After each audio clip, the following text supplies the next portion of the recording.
అయితే ధ్యానము అనేటువంటిది ఉపాసన అయినప్పటికీ కూడా జ్ఞానములో గురువు ద్వారా విచారించి తెలుసుకోలేని తత్వాన్ని ధ్యానము ద్వారా సూక్ష్మంగా బుద్ధి ఏకాగ్రత అయినప్పుడు సూక్ష్మంగా మనకు అనుభవం లేకొస్తుంది. మహనీయులంతా కూడా ప్రాణాయామాన్ని ఒప్పుకున్నారు. ప్రాణాయామం అనేటువంటిది ఉచ్ఛ్వాస నిశ్వాసం అదుపులో ఉంచుతుంది. అదుపులో ఉంచడం వల్ల మనోశాంచల్యం కుదటపడుతుంది. మనోశాంచల్యం కుదటపడిన తర్వాత ఏకాగ్రత ఏర్పడుతుంది. ఏకాగ్రత వల్ల సూక్ష్మమైనటువంటి తత్వము అనుభవం లేకొస్తుంది. మహాత్ములంతా కూడా యోగం పనికిరాదని ఎక్కడా చెప్పలేదు. అందుకనే భగవద్గీతలో కూడా జ్ఞానపరంగా కూడా యోగం అనే శబ్దాన్ని వాడాడు. నేను మీకు వేరుగా చెప్పనవసరం లేదు. యోగాభ్యాసాల్లో ఉండేటువంటి శ్రమ అనేటువంటిది అధికంగా ఉంటుంది.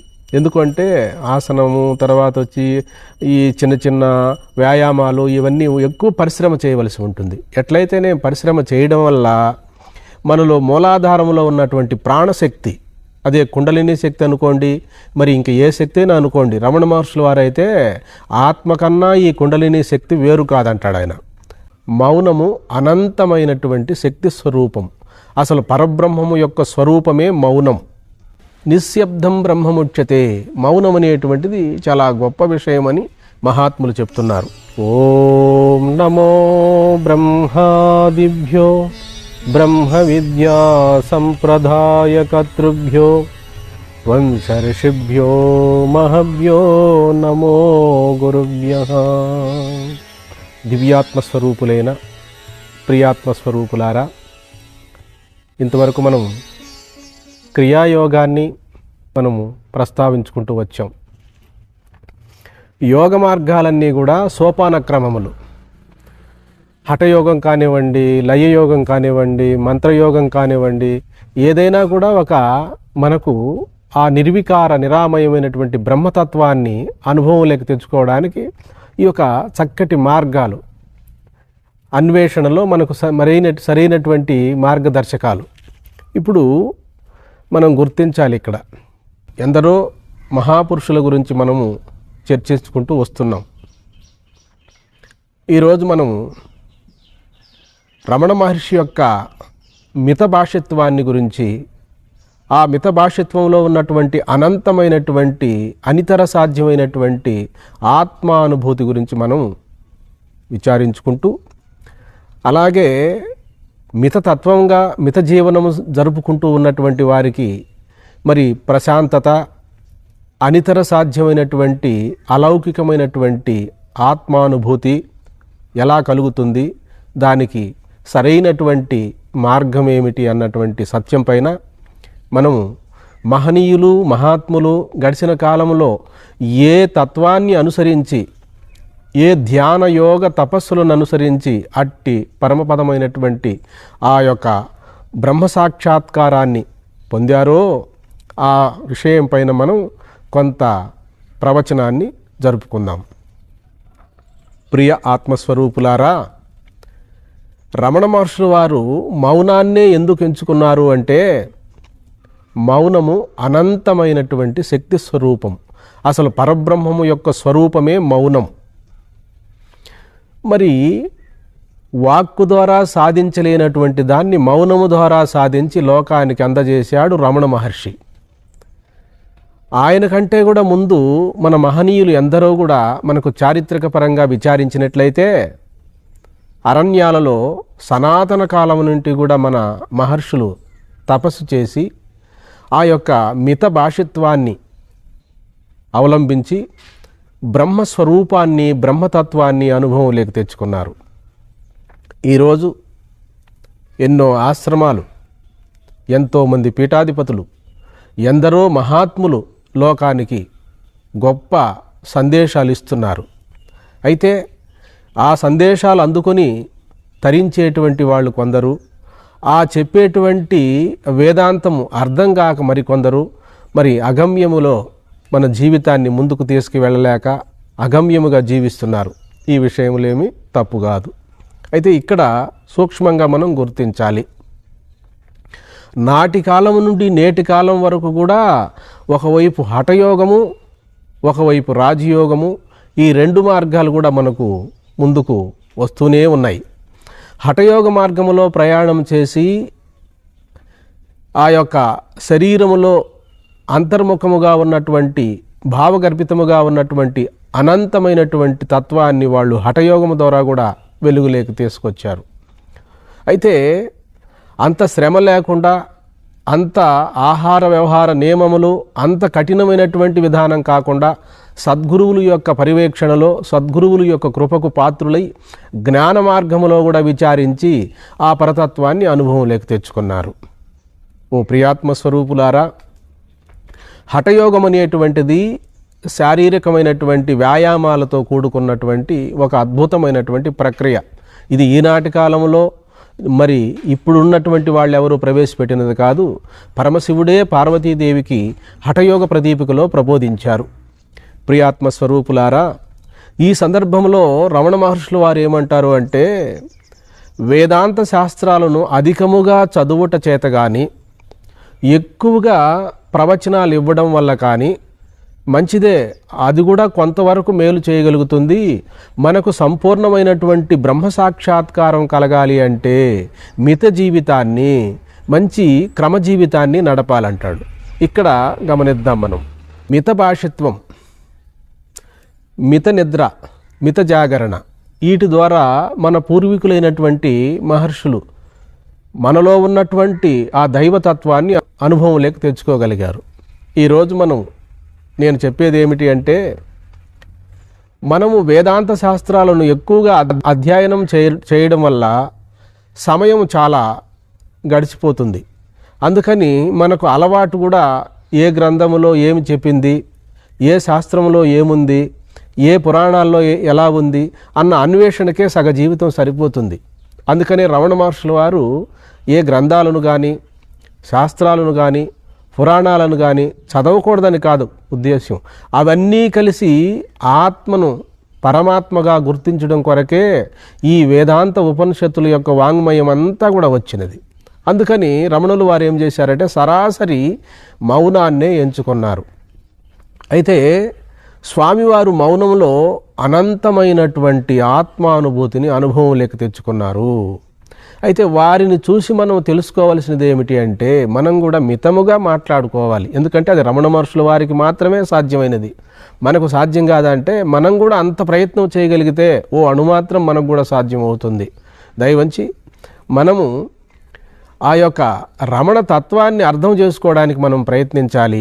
మౌనంలో ఉన్నటువంటి గొప్పతనాన్ని కూడా మనం అనుభవంలోకి తెచ్చుకోవాలి.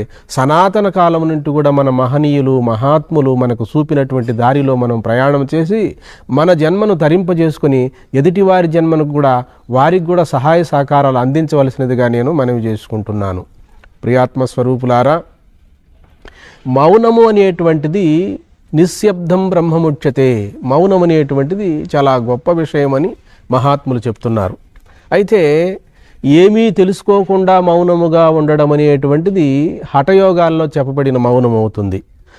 ఇక్కడ గురువుల ద్వారా, కొంత సద్గ్రంథముల ద్వారా, కొంత మహాత్ముల ద్వారా తెలుసుకున్న తర్వాత ఆ తెలుసుకున్న తత్వాన్ని ఆచరణలో ఉంచాలి. ఆ తెలుసుకున్న తత్వాన్ని నిరంతరము అనుష్ఠానములో మనం అనుభవానికి తెచ్చుకోవాలి. ఇక్కడ అనుష్ఠానము ఇటు జ్ఞానపరంగా ఉంది, ఇటు యోగాభ్యాసాల పరంగా కూడా ఉంది. అయితే యోగాభ్యాసం పరంగా ఎట్లా ఉంది అంటే, ఈ యమనియమాసన, ప్రాణాయామ, ప్రత్యాహార, ధ్యాన, ధారణ, సమాధి అనేటువంటి అష్టాంగ యోగాల ద్వారా కూడా బ్రహ్మ సాక్షాత్కారాన్ని పొందారు మన పూర్వీకులు. అయితే బుద్ధుడు కూడా అదే మార్గాన్ని, అష్టాంగ యోగాన్ని అనుసరించి జ్ఞాన మార్గంలో ఏ తత్వాన్ని పొందారో ఆ తత్వాన్ని పొందారని చెప్పి మన మహనీయులు మన ముందు ఉంచుతున్నారు. ప్రియాత్మ స్వరూపులారా, ఇక యోగాభ్యాసాల్లో ఉండేటువంటి శ్రమ అనేటువంటిది అధికంగా ఉంటుంది. ఎందుకంటే ఆసనము, తర్వాత వచ్చి ఈ చిన్న చిన్న వ్యాయామాలు, ఇవన్నీ ఎక్కువ పరిశ్రమ చేయవలసి ఉంటుంది. ఎట్లయితేనే పరిశ్రమ చేయడం వల్ల మనలో మూలాధారంలో ఉన్నటువంటి ప్రాణశక్తి, అదే కుండలిని శక్తి అనుకోండి, మరి ఇంక ఏ శక్తి అయినా అనుకోండి, రమణ మహర్షుల వారైతే ఆత్మ కన్నా ఈ కుండలిని శక్తి వేరు కాదంటాడు ఆయన. అయితే మనం అంతకంటే ప్రాచీన కాలం నుండి మన మహాత్ములు మనకేం చెప్తూ వచ్చారంటే, కుండలిని శక్తి అనేటువంటి మాటనే చెప్తున్నారు మనకు. యోగ కుండలిని ఉపనిషత్తులో కూడా ఈ విషయం చెప్పబడి ఉన్నది. ఇక యోగ మార్గాలు ఏమంటాయంటే, ఆ దివ్యమైనటువంటి తత్వాన్ని ఇక్కడ కుండలిని అనేటువంటి పదజాలాన్ని ఉపయోగించారు. అయితే ఇక్కడ మనం సరాసరి జ్ఞాన మార్గాన్ని అంతటి స్థితిని మనం అనుభవంలోకి తెచ్చుకోలేం కాబట్టి సనాతన కాలం నుండి మన ఋషి సాంప్రదాయంలో ఈ సాధనలు ప్రారంభించారు. అరణ్యానికి వెళ్ళడము, అరణ్యాల్లో ఆ గుహల్లో ప్రత్యేకంగా తపస్సు చేసేటువంటి విధానాన్ని కూడా మన ముందు ఉంచారు మన మహనీయులు. మనం సూక్ష్మంగా గుర్తించాలి. అయితే ఇక్కడ ఆ యొక్క యోగం చేసేటప్పుడు మన శరీరంలో ఉండేటువంటి ఈ శరీరం అద్భుత నిర్మాణం కలిగి ఉన్నటువంటి తత్వం ఈ శరీరములో సర్వవ్యాపకమైనటువంటి బ్రహ్మతత్వము, ఆ బ్రహ్మస్వరూపమే మన యొక్క శరీరంలో నిర్మాణంలో ఉన్నది. ఆ స్వరూపాన్ని మనం వెలుగులోకి తీసుకురావాలి అంటే యోగ మార్గాలు ఎంతో సహాయపడతాయి. నువ్వు నేను అనుకున్నంత సులభమైనటువంటి మార్గాలు కాకపోయినప్పటికీ ఆచరణ యోగ్యంగా మనం కానీ వాటి ఆచరించగలిగినట్టయితే అందులో మనం జ్ఞానయోగంలో ఏ ఆత్మానుభూతిని పొందామో ఆ ఆత్మానుభూతి యోగ మార్గాల్లో కూడా మనం యోగ మార్గాలను అనుసరిస్తూ కూడా మనం ముందుకు వెళ్ళవచ్చు. అయితే ఇక్కడ యోగ మార్గంలో వెళ్ళేటప్పుడు శరీరం ఎంతో శారీరక ఆరోగ్యం మనకు చేకూరుతుంది. 2 కంఠస్వరం మారుతుంది. 3 ముఖ వర్చస్సు, ఆ ముఖం యొక్క వర్చస్సు మారుతుంది, తేజస్సు పెరుగుతుంది. శరీరము చాలా హుషారుగా షార్పుగా తయారవుతుంది. ఇట్లు యోగ మార్గంలో ఇటు శారీరకమైనటువంటి ఆరోగ్యము కలుగుతుంది, ఆత్మజ్ఞానం కూడా కలుగుతుంది. అందుకనే శంకర భగవత్పాదులు కూడా మనకు యోగాన్ని చిత్తశుద్ధి కొరకు ఉపయోగించుకోమని చెప్పారు. మనకు మహాత్ములంతా కూడా యోగం పనికిరాదని ఎక్కడా చెప్పలేదు. అందుకనే భగవద్గీతలో కూడా జ్ఞానపరంగా కూడా యోగం అనే శబ్దాన్ని వాడాడు. నేను మీకు వేరుగా చెప్పనవసరం లేదు. అయితే యోగంలో మనకి ఇటు విచారణ పరంగానూ ఉంది, ఇటు ధ్యానపరంగా కూడా ఉంది. అయితే ఇటు సాకారానికి నిరాకారానికి మధ్యలో ఉన్నటువంటిదే ధ్యాన యోగం. అందుకే భగవద్గీతలోనూ ధ్యాన యోగాన్ని, అధ్యాత్మ యోగాన్ని చెప్పారు, హఠయోగంలోనూ చెప్పారు, మరి రాజయోగంలో కూడా చెప్పారు. ఈ ధ్యాన యోగం అనేటువంటిది గొప్ప ప్రశంసనీయమైనటువంటి ఒక ప్రక్రియ. అయితే ధ్యానము అనేటువంటిది ఉపాసన అయినప్పటికీ కూడా జ్ఞానములో గురువు ద్వారా విచారించి తెలుసుకోలేని తత్వాన్ని ధ్యానము ద్వారా సూక్ష్మంగా బుద్ధి ఏకాగ్రత అయినప్పుడు సూక్ష్మంగా మనకు అనుభవం లేకొస్తుంది. అందుకని ఈ ధ్యాన యోగము ద్వారా గొప్ప ఆత్మస్థైర్యము, ఓర్పు, సహనము ఇవన్నీ కూడా మనకు ధ్యానయోగం అభ్యసించేటువంటి వారికి వస్తాయని చెప్పి భగవద్గీతలో శ్రీకృష్ణ పరమాత్మ సెలవిచ్చారు. అందుకని చూడండి, అరణ్యాల్లో పూర్వము ధ్యానయోగం చేసినటువంటి వాళ్ళకున్నటువంటి గొప్ప శాంతి, సమాధానము, ఓర్పు, సహనము అనేటువంటి ఎక్కువ ఉండి వాళ్ళు తనలో ఉన్నటువంటి ఆ యొక్క షట్చక్రాలను కూడా కదిలించి మహత్తరమైన అణిమాది అష్టసిద్ధులను పొందగలిగారు. అక్కడికే ఆగకుండా తన యొక్క స్వరూపమైనటువంటి బ్రహ్మతత్వాన్ని కూడా వాళ్ళు పొందగలిగారు. ఈ విషయాన్ని మనం బాగా గుర్తుంచుకోవాలి. ఏది తప్పు కాదు, మనం అవగాహన చేసుకోవడంలోనే కొంత తేడా ఉండవచ్చు. జ్ఞానయోగము ద్వారా పరమాత్మ తత్వం పొందబడినప్పటికీ ఆ తత్వమే శ్రేష్టమైనటువంటి తత్వం అయినప్పటికీ కూడా ఇటు యోగాభ్యాసాల ద్వారా కూడా పూర్వకాలంలో మన మహాత్ములు ఆ స్థితిని పొందగలిగారు. ఇక్కడ మనము గుర్తించాలి, ఏ ఒక్కటి పట్టుకొని ఇదే కరెక్టు ఇంక రెండోది లేదు అనే వాదన మనము చేయకూడదు. ఏదానికైనా ఒక ఆధారం ఉండాలి. కాబట్టి పూర్వకాలం నుండి మన మహాత్ములు, మహనీయులు అరణ్యాల్లో చక్కగా ధ్యానం చేసుకున్నారు, యోగం చేసుకున్నారు, తపస్సు చేశారు, గొప్ప అలౌకికమైనటువంటి శక్తులను కూడా ప్రదర్శించారు, లోక కళ్యాణానికి ఉపయోగపడారు. నేను మీకు వేరుగా చెప్పనవసరం లేదు. ఇట్లా శక్తులను మనము ప్రదర్శించడమే పరమార్థం కాదు. ఎందుకు అంటే ఆ బ్రహ్మస్వరూపానికి ఆ పరమాత్మతత్వం ఉన్నది అని అనుభవంలోకి తెచ్చుకోవడం, నాస్తికులకు కూడా ఏదో ఒక దైవశక్తి ఉన్నదని ఆస్తికులుగా మార్చడం కొరకే ఇందులో ఉన్న పరమార్థం. ఈ సత్యాన్ని మనం గుర్తించాలి. అందుకని మంత్రానుష్ఠానం చేసుకుంటే కూడా మనకు ఏకాగ్రత ఏర్పడుతుంది. ఆ ఏకాగ్రతలో మనలో ఉన్నటువంటి ఆ యొక్క దివ్య శక్తి మేలుకొనడం జరుగుతుంది. ధ్యానం అనేటువంటిది అద్భుతమైనటువంటి ఒక ఉన్నతమైనటువంటి దశ. ఆ దశను యోగపరంగాను ఇటు జ్ఞానపరంగాను ఉన్నాయి. రెండిటిని కూడా మనం తెలుసుకోగలిగితే మన జన్మ ధన్యం. అందుకనే రామకృష్ణ పరమహంస యోగము జ్ఞానము రెండూ కలిగినటువంటి వాడు శ్రేష్ఠుడు అని చెప్తాడు. ఒక యోగమే శ్రేష్టమని, ఒక జ్ఞానమే శ్రేష్టం కాకుండా మన పూర్వీకులు ఏమైతే ఆచరించి వాళ్ళ జన్మను చరితార్థం చేసుకున్నారో ఆ ఆదర్శాలనే మనం తీసుకోవాలి. ఏ ఒక్కదాన్ని పట్టుకొని ఇదే శాశ్వతము కానీ పిడివాదన చేయకూడదు. మనము అందరితోనూ శాంతియుతంగా మాట్లాడడానికి ప్రయత్నించాలి. ఎక్కువ ఏకాంతాన్ని ఇష్టపడాలి. మిత ఆహారాన్ని తీసుకోవడానికి ప్రయత్నించాలి. అందరితోనూ సంతోషంగా సంతోష జీవనం సాగించుతూ సాయంత్రం 4:30-5 ఆ ప్రాంతంలో సమయం ఉన్నటువంటి వాళ్ళు ధ్యానం 9 గంటల వరకు ధ్యానం చేసుకోవచ్చు. ఆ ధ్యానం ఎలా ఉండాలి? జ్ఞానపరమై ఉండాలి. ఎవరికి జ్ఞాన విచారణ చేసేటువంటి వారికి జ్ఞానపరమై ఉండాలి. యోగ మార్గాలు అనుసరించేటువంటి వారికి యోగపరమై ఉండాలి. కాబట్టి ఆ యోగాభ్యాసం నేర్పించు గురువులు ఎలా చెప్పారు? ప్రాణాయామం చెప్పారా? చేయండి. ప్రాణాయామం అనేది యోగాల్లో రాజు వంటిది. ప్రాణాయామాన్ని తీసేదానికి లేదు. స్వామి వివేకానంద గారు, వీరబ్రహ్మేంద్ర స్వాములు వారు, మరి మహనీయులంతా కూడా ప్రాణాయామాన్ని ఒప్పుకున్నారు. ప్రాణాయామం అనేటువంటిది ఉచ్ఛ్వాస నిశ్వాసం అదుపులో ఉంచుతుంది. అదుపులో ఉంచడం వల్ల మనోశాంచల్యం కుదటపడుతుంది. మనోశాంచల్యం కుదటపడిన తర్వాత ఏకాగ్రత ఏర్పడుతుంది. ఏకాగ్రత వల్ల సూక్ష్మమైనటువంటి తత్వము అనుభవం లేకొస్తుంది. దయవంచి మనము ధ్యానం చేసుకుందాం, అభ్యాసం చేద్దాం, ఆత్మవిచారణ చేద్దాం. ఇవన్నీ చేసినప్పటికీ కూడా మనకు కావలసినది పరబ్రహ్మానుభవం, పరబ్రహ్మ సాక్షాత్కారం. నేనేమిటి, జగత్తేమిటి, అసలు పరమాత్మ అంటే ఏమిటి అనేటువంటి తత్వాన్ని అనుభవంలోకి తెచ్చుకోవడమే ఇందులో ఉన్నటువంటి పరమార్థం. అందరూ చెప్పేటువంటి వాక్యాలను చక్కగా వినాలి. మనం నిర్ణయించుకున్నటువంటి ఆ ఏకాంత ధ్యానం కానివ్వండి, ఆత్మవిచారణ కానివ్వండి, వీటిని అనుష్ఠానంలో చూసుకోవాలి.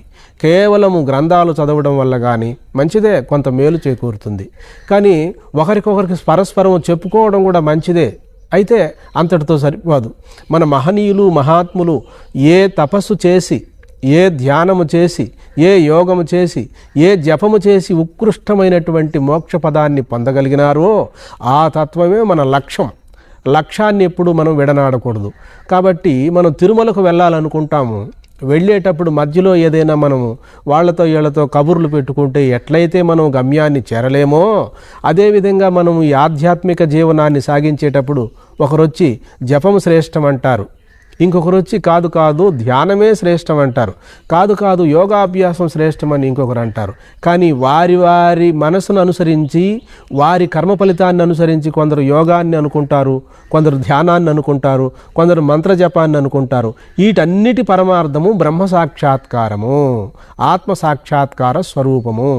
ఆ తత్వాన్ని కేవలము మాటల వల్ల కానీ వాగ్వాదాల వల్ల కానీ ఎప్పటికీ సాధ్యం కాదు. మనం ఏకాంతములో పవిత్రముగా మనకు ఆరోగ్యం ఉన్నట్లయితే గంట దగ్గర నుండి 2 గంటల వరకు నిజముగా ఈ ఉచ్ఛ్వాస నిశ్వాసలు ఆగిపోతున్నాయా, శబ్దస్పర్శ రూపరస గ్రంథాలు ఎలా ఉన్నాయి, నిజంగా నాకు అటువంటి ఏకాగ్రతమైనటువంటి ఆత్మధ్యానము కుదిరినదా అని చెప్పి మనముగా ప్రశ్న వేసుకోవాలి. ఉత్త మాటలు కట్టిపెట్టి గట్టి మేలు తలపెట్టబోయి అన్నట్టుగా కేవలము మాటలకు, పుస్తకాలకు, గ్రంథాలకు మన జీవితాన్ని అంకితం చేయకూడదు. దయవంచి తప్పుగా భావించకండి. ఎందుకు అంటే అది మన పరమార్థం కాదు. చదవాలి, చదవకపోతే విషయం తెలియదు, వినాలి, వినకపోతే అర్థం తెలియదు. ఇవన్నీ చేసినప్పటికీ కూడా ఇవన్నీ కూడా మన వల్ల కడతేర్చేటివి కావు. మన అనుష్ఠానము అంటే పర్యవసానం అంటాడు. మనం చేరుకోవలసినటువంటి పర్యవసానాన్నే అనుష్ఠానము అంటారు, పరిపక్వత కూడా అంటారు. కాబట్టి ఆ రమణ మహర్షుల వారు నిశ్చలంగా ఆ తపోధ్యాన నిష్ఠలో ఉండి స్వస్వరూప అనుసంధానాన్ని పొందగలిగాడు. కాబట్టి రమణ మహర్షుల వారు షట్చక్రాలున్నాయా అంటే ఆత్మ కన్నా అన్యముగా లేవు. యోగులు షట్చక్రాలు ఉన్నాయంటారు, జ్ఞానులు షట్చక్రాలు ఆత్మ కన్నా వేరుగా లేవంటారు అని రమణ మహర్షుల వారు సెలవిచ్చేవారు. యోగులు ప్రాణశక్తిని మూలాధారం నుండి కుండలిని శక్తిని మేల్కొల్పి షట్చక్రాల మీద పైకి తీసుకువెళ్ళమంటారు యోగులు. కానీ జ్ఞానులు ఏమంటారు? ఆ యొక్క ప్రాణశక్తిని, ప్రాణ ప్రవాహాన్నే నెమ్మదిగా పైకి తీసుకువెళ్ళమంటాడు. పైకి అంటే మేరుదండిగా, వెనక సుషుమ్నా మార్గంలో నెమ్మదిగా పైకి తీసుకెళ్ళడం. అది ఎలా జరుగుతుంది అంటే మనసు ఎప్పుడైతే నిశ్చలమవుతుందో, మనసు ఎప్పుడైతే ఏకాగ్రతను పొందుతుందో ఆ ప్రాణశక్తియే సహస్రారం చేరుతుంది. అయితే వీటన్నిటికీ సాక్షి అనేటువంటిది ఒకటి ఉంది. ఏ సాక్షి తత్వం పైన ఈ ప్రాణాయామం చేస్తున్నామో, ఏ సాక్షి యొక్క స్వరూపము యందు ఈ షట్చక్రాలను మనం కదిలించి సహస్రారానికి చేరుస్తున్నామో, ఆ సాక్షి వీటన్నిటికంటే విలక్షణ స్వరూపం. ఆ సాక్షియే పరబ్రహ్మ స్వరూపము, మన యొక్క స్వరూపం అని మనం గుర్తుంచుకోవాలి. హరి ఓం. మీకు మా వీడియోస్ నచ్చినట్లయితే తప్పకుండా లైక్ చేయండి మరియు షేర్ చేయండి. మేము పెట్టే మరిన్ని వీడియోస్ ముందుగా మీరు చూడాలనుకుంటే పక్కనే ఉన్న రెడ్ కలర్ సబ్స్క్రైబ్ బటన్ని ప్రెస్ చేయండి. ధన్యవాదాలు.